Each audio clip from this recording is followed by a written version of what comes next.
Bonsoir à tous, merci de vous joindre à nous sur Canal Algérie pour ce nouveau numéro de Santé Mag. Et ce soir, nous parlerons d'asthme. Et sachez que dans le monde, il serait plus de 300 millions d'individus à souffrir de cette maladie. Ce chiffre ne fait qu'augmenter. En Algérie, il serait plus d'1,5 million également à être asthmatique. L'asthme est une maladie inflammatoire des bronches qui touche aussi bien des adultes que des enfants. Essoufflement, gêne respiratoire, sifflement, voilà à quoi ressemble une crise d'asthme. Et sans traitement, c'est l'asphyxie. Comment soigner cette affection chronique? Quels sont les facteurs prédisposants à faire de l'asthme? Quelle est l'importance d'un diagnostic précoce et dès le plus jeune âge? Et puis, la grande question, peut-on guérir lorsqu'on est asthmatique? Pour répondre à toutes ces questions et bien plus, nous recevons avec nous ce soir le professeur Boufersaoui Abderrahmane. Vous êtes pédiatre spécialiste en pneumoallergologie.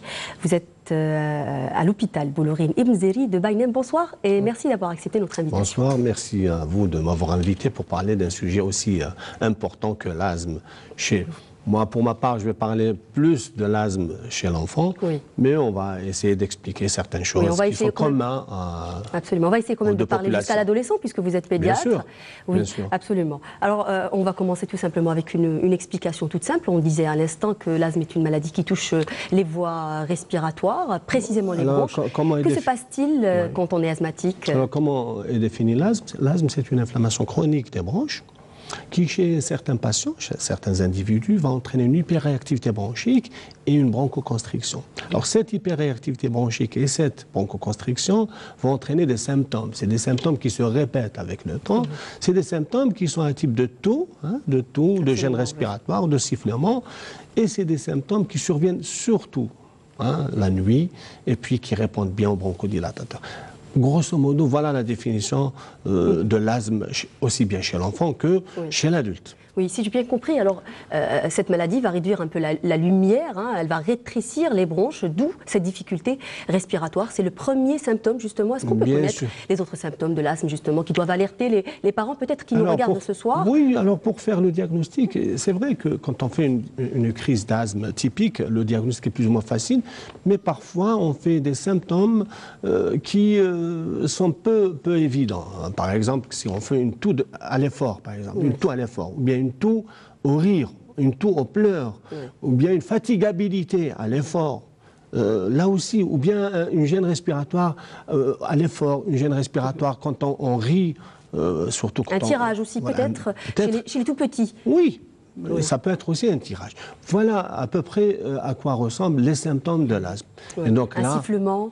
Bien sûr, parfois on va jusqu'au sifflement, c'est ce qu'on appelle des râles sibilants, parfois un râle, plutôt un wheezing qu'on entend de loin, et puis ça nous alerte pour aller chez le médecin pour voir si notre enfant présente bien. La difficulté est surtout observée à l'expiration ou pareil, c'est-à-dire à l'inspiration comme à l'expiration. À chaque fois qu'il y a un obstacle au niveau des bronches, les symptômes sont à l'expiration. C'est à ce moment-là qu'on va siffler. Bien sûr, bien sûr. Alors, si je dois mimer ça, parce que l'appareil respiratoire, il est divisé en trois à peu près, grosso modo. Quand c'est des symptômes qui sont à l'inspiration, c'est plutôt le larynx. Quand c'est des symptômes qui sont aux deux temps, c'est plutôt la trachée. Mais dès que les symptômes touchent les bronches, donc c'est des symptômes à l'expiration, plutôt à l'expiration. C'est une difficulté respiratoire à l'expiration. Oui. Alors, en Algérie, l'asthme est très fortement sous-diagnostiqué, malheureusement. Est-ce que vous pensez que cela est dû à un problème d'information ou plutôt à la difficulté du diagnostic? Non, le diagnostic est facile dans la plupart des cas. Vous avez ramené toute la panoplie justement pour nous expliquer un peu. Le diagnostic dans la plupart des cas, il est facile. Et le sous-diagnostic n'est pas propre uniquement à l'Algérie. Quand on a parfois des études qui se sont passées, qui sont faites en France ou aux États-Unis, il y a un certain nombre aussi de cas qui sont mal diagnostiqués ou sous-diagnostiqués chez des enfants, je parle des enfants, qui présentent des symptômes d'asthme et qui ne sont pas étiquetés comme asthmatiques. Et donc, le traitement n'est pas donné de façon adéquate pour traiter cet asthme. Donc le sous-diagnostic n'est pas propre à l'Algérie, mais bon, c'est vrai que le manque d'information joue pour beaucoup. C'est pour ça que là, on est en train de faire... On a tendance peut-être à banaliser parfois. Non, c'est pas ça. C'est que. Je ne parle pas des professionnels, hein, je parle des parents peut-être qui disent c'est rien, on a tendance à voir peut-être un enfant qui tousse. Parce qu'ils ne connaissent pas. Oui. Et c'est le but de cette émission pour leur expliquer à quel moment ils doivent consulter. Il y a deux types de populations pour lesquelles l'information doit être fournie de façon régulière et répétée. Il y a le grand public d'une part et aussi le professionnel de la santé d'autre part. C'est pour ça qu'on fait des séances de formation pour les médecins généralistes, pour les médecins spécialistes. On essaie de répéter ce genre de formation pour améliorer le diagnostic de l'asthme et donc pour mieux traiter l'asthme et donc pour obtenir un contrôle plus ou moins important, plus ou moins complet de l'asthmatique. Oui, justement, et pour rester dans la vulgarisation et la sensibilisation, je vous invite à regarder un reportage qui va aussi expliquer pour ceux qui n'ont pas encore compris qu'est-ce que c'est que l'asthme et comment doit-on le prendre en charge. Voyez ce reportage signé Falida Benmouslim. On a tous déjà entendu parler d'asthme, cette maladie inflammatoire du système respiratoire. Elle touche de nos jours un bon pourcentage de nos enfants. Il y a une différence entre ce qu'on appelle la maladie asthmatique ou l'asthme et la crise d'asthme. La crise est un épisode de dyspnée, c'est-à-dire de difficulté respiratoire avec un sifflement, alors que la maladie asthmatique est une maladie beaucoup plus inflammatoire des bronches et qui va se caractériser en plus de cette inflammation par une bronchoconstriction et qui va se traduire sur le plan clinique par des crises de dyspnée, de difficultés respiratoires avec wheezing. Les symptômes peuvent aller d'un simple essoufflement à une insuffisance respiratoire. Les crises surviennent plutôt le soir par une série de quintes de toux sèches.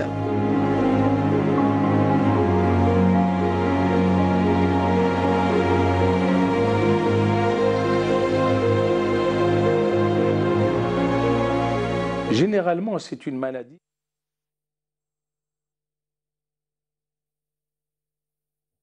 Allahu Akbar, Allahu Akbar.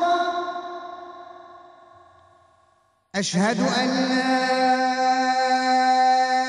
ilaha illallah.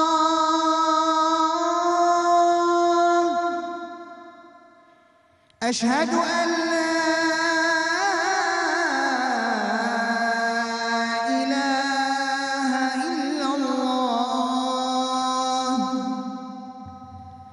أشهد أن محمدًا رسول الله.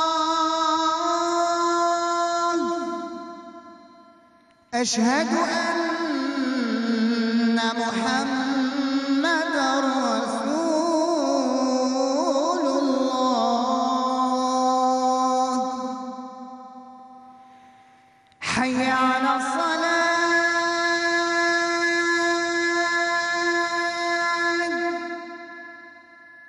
حي على الفلاح.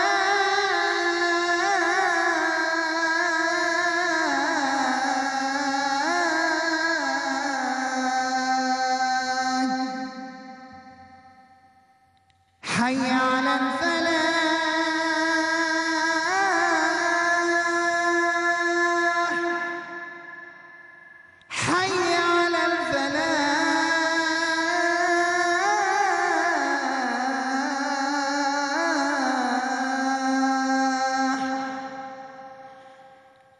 الله أكبر،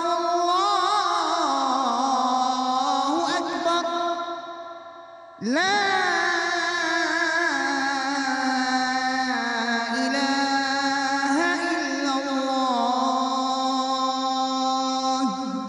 اللهم رب هذه الدعوة التامة والصلاة القائمة آت محمدا الوسيلة والفضيلة وابعثه مقاما محمودا الذي وعدته. Qui fait parler d'elle. Donc elle ramène les parents et l'enfant en consultation parce que dès que l'enfant a des difficultés à respirer, les parents s'inquiètent, ils voient que leur enfant est en proie à une dyspnée, il est parfois même, quand dans les cas graves, il peut même se cyanoser, il est très agité, il n'arrive pas à respirer et à ce moment-là, les parents s'inquiètent et viennent en consultation. Pour mieux gérer l'asthme, il faut d'abord apprendre à connaître la maladie, savoir la contrôler et essayer d'éviter ses facteurs déclenchants. Quand il rit, il hack. Justement. Alors, l'asthme a vraisemblablement mauvaise réputation en Algérie. Est-ce que les Algériens, quand on fait un diagnostic d'asthme, ont du mal à accepter qu'on leur dise que votre enfant, par exemple, est asthmatique? Bien sûr, il y a beaucoup de réticence de la part des parents d'enfants. À chaque fois qu'on prononce le mot asthme, les gens ont peur de ce mot. Moi, je leur dis, il ne faut pas avoir peur de ce mot. Au contraire, il faut l'accepter, il faut essayer de l'accepter. Et il faut accepter le traitement surtout. Oui. Parce que plus tôt on traite l'enfant, et mieux il grandira avec des poumons plus ou moins sains. Oui. Et puis peut-être comprendre aussi qu'on peut vivre avec l'asthme, mener une vie tout à fait normale. On vit normalement avec son asthme, à condition de prendre son traitement, de le prendre correctement. Bien sûr, c'est à nous d'expliquer aux parents ce que c'est l'asthme, qu'est-ce qui se passe au cours de l'asthme, et puis quels sont les traitements à donner, pourquoi on les donne au long cours et comment on les donne. C'est à nous d'expliquer tout ça pour essayer de faire accepter ce traitement par les parents, surtout. Oui. Et peut-être dire aussi que c'est important de diagnostiquer précocement. Bien sûr. Oui. Alors, ça ne sert à rien de dire aux gens que c'est un début d'asthme, c'est une bronchite asthmatiforme. Ça ne sert à rien. Il faut prononcer le mot asthme, seulement, il ne faut pas le prononcer comme ça. Il faut expliquer aux parents ce que c'est l'asthme. Il faut leur expliquer par des moyens, par des outils, par des explications les plus simples possibles. Il ne faut pas croire que tous les gens comprennent le français ou comprennent les mots scientifiques. Il faut que ça, se mettre au niveau des parents, de tout le monde, et donner des explications les plus simples possibles. On va revenir. Un spot publicitaire donc du sponsor de l'émission.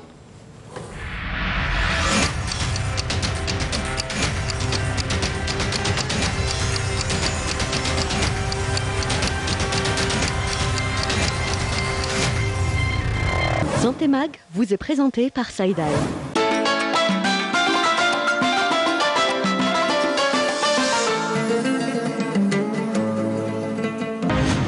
رائد في صناعة الأدوية الجنيسة، الجودة في صميم اهتماماتنا، إنجازات وتحديات، مشاريع واعدة في الأفق. ثقتكم هي قوتنا، خبرتنا في خدمة صحتكم. صيدال، مؤسسة في أوج النمو.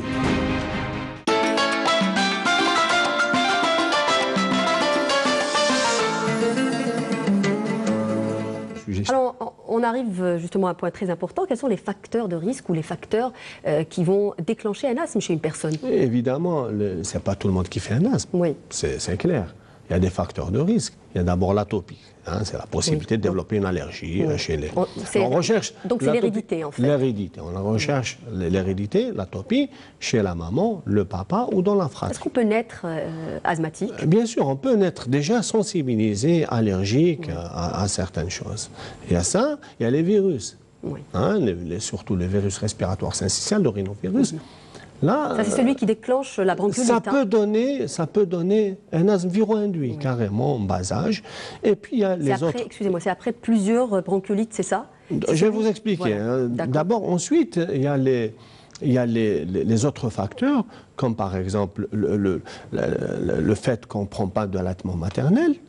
Ça expose bien sûr à des allergies et aussi à l'asthme. Le fait de prendre beaucoup d'antibiotiques, soit en prénatal, soit en postnatal. Le fait qu'il y ait une pollution atmosphérique importante. Le tabagisme passif, surtout quand c'est la mère qui fume. L'enfant est exposé à ça. Et puis, bien sûr, et puis il y a certaines autres choses. Il y a aussi l'asthme de l'effort, vous en avez parlé tout à l'heure. Bien sûr. Et puis en parlant de l'asthme du jeune enfant, parce qu'avant on parlait de l'asthme du nourrisson, maintenant on parle de l'asthme de l'enfant de moins de 5 ans. Jusqu'à 5 ans. En fait. Voilà, jusqu'à 5 ans. Et puis l'asthme de l'enfant en âge scolaire, l'adolescent, et qui rejoint l'asthme de l'adulte. Alors l'asthme du jeune enfant, il est défini comment? C'est une définition qui date de 81. Il n'y a pas une définition consensuelle. C'est une définition de Tabagnik. Qui n'a pas changé depuis. Qui n'a pas changé de Tabagnik et Lévisson. C'est le fait de faire au moins 3 épisodes de bronchite obstructive. On peut faire une bronchiolite virale, une deuxième bronchiolite virale. Alors, à partir de la 3e bronchiolite, entre guillemets, nous on parle de bronchite obstructive, on va parler d'asthme du jeune enfant jusqu'à preuve du contraire.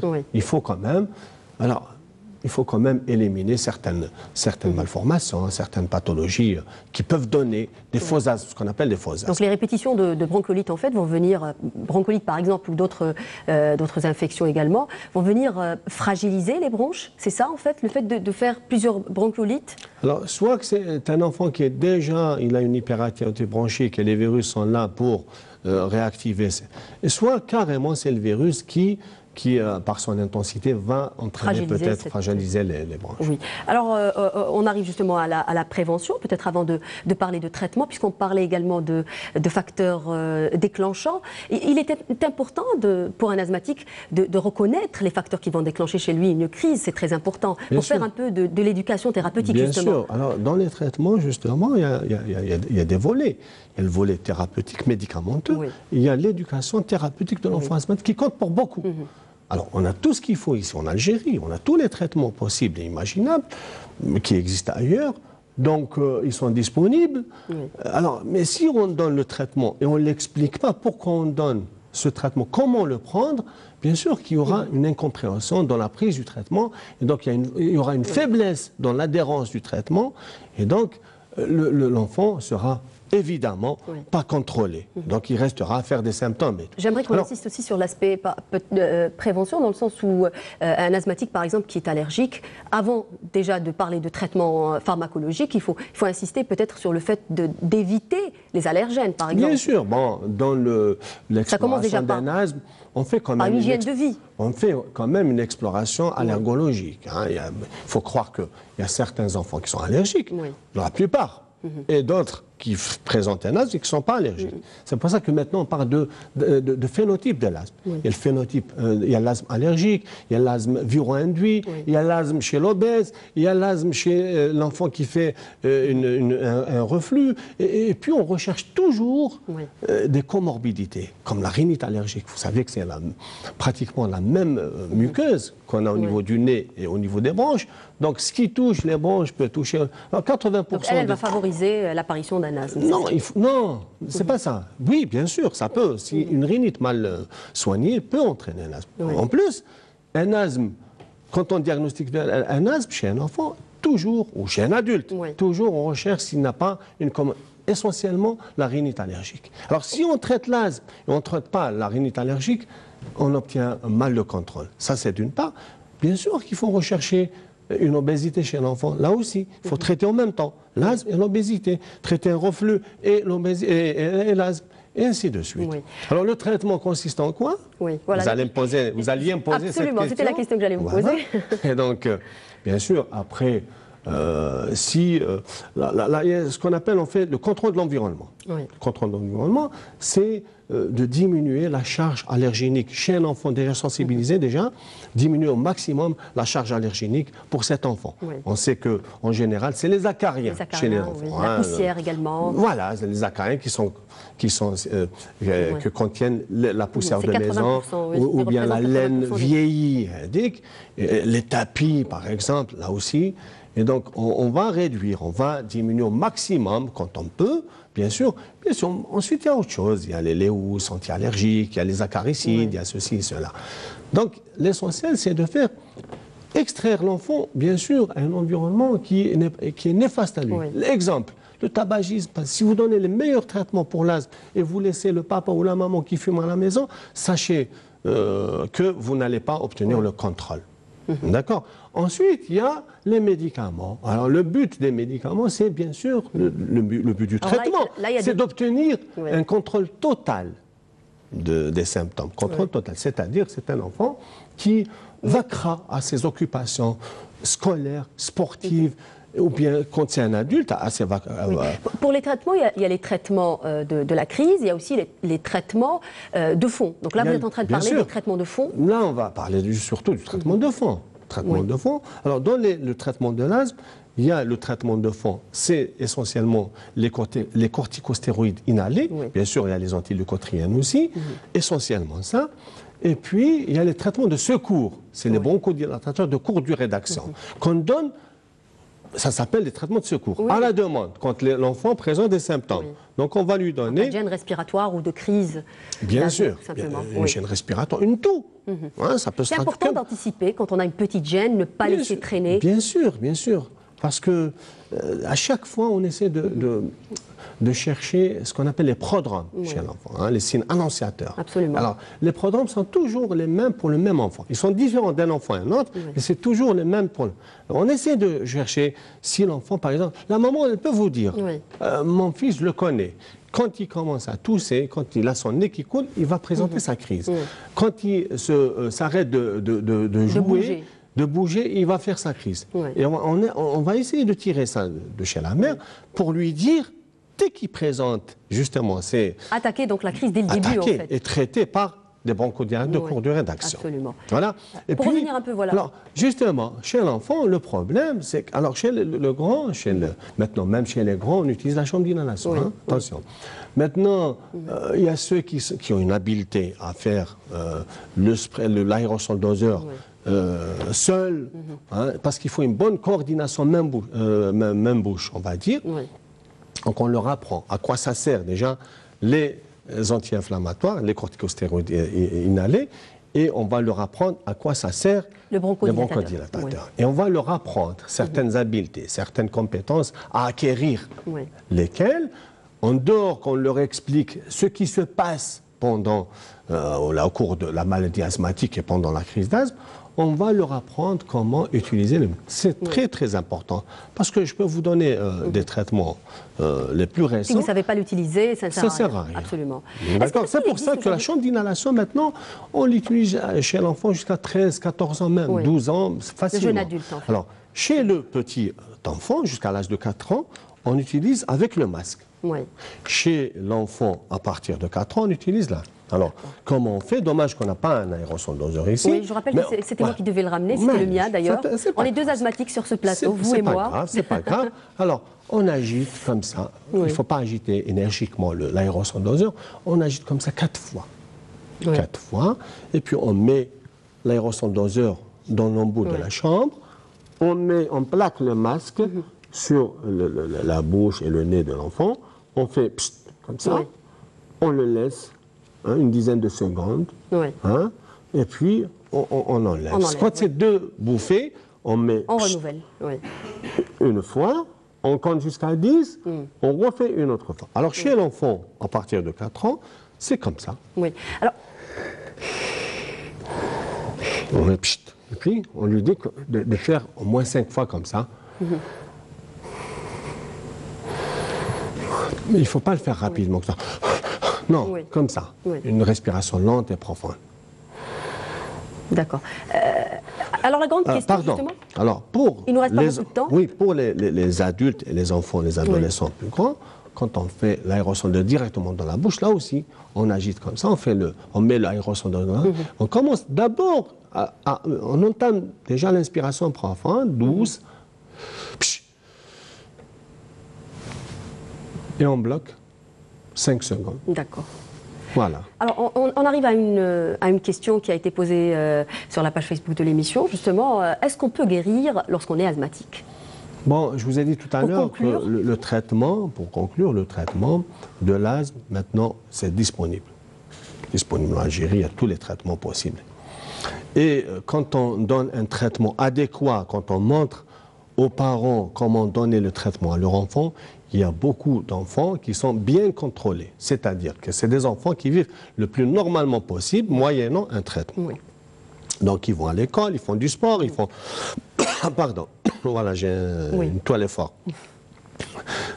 Donc, les symptômes sont atténués et puis les crises sont espacées aussi avec le traitement. Les crises sont espacées. Il y a souvent des enfants qui sont bien contrôlés pour longtemps.